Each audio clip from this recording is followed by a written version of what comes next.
راستے سے آپ کو کراچی جہاں پر آئی جی سندھ غلام نئی میمن اس وقت نیوز کانفرنس کر رہے ہیں۔ ہم چاہتے ہیں کہ تھانوں کی حالت جو جس طرح کی مطلب بلڈنگ ہے ان کی وہ پراپر ان کا انفراسٹرکچر ری بلٹ ہو۔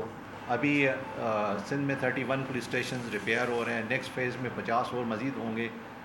جو 31 پولیس اسٹیشنز کی ریپیئر کے لیے 28 کروڑ روپے کا جو ہمیں اسٹیمیشن ملا وہ ہم نے کنسرن ایس پیز کو دے دیا، اور 50 کے لیے مزید اسٹیمیشن بن رہا ہے۔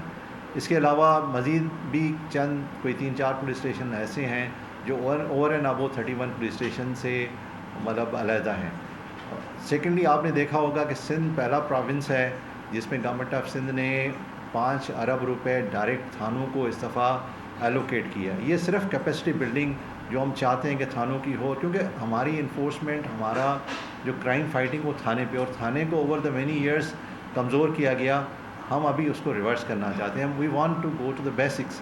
ابھی یہ آپ دیکھیں کہ جب سے پاکستان آزاد ہوا ہے تھانوں کو بجٹ نہیں تھا، تو میں نے یہ پروپوزل گورنمنٹ کو دیا کہ بھئی آپ آئی جی سندھ غلام نئی میمن کراچی میں نیوز کانفرنس کر رہے ہیں۔ سبسکرائب کریں اور بیل دبائیں تاکہ کوئی خبر رہ نہ جائے۔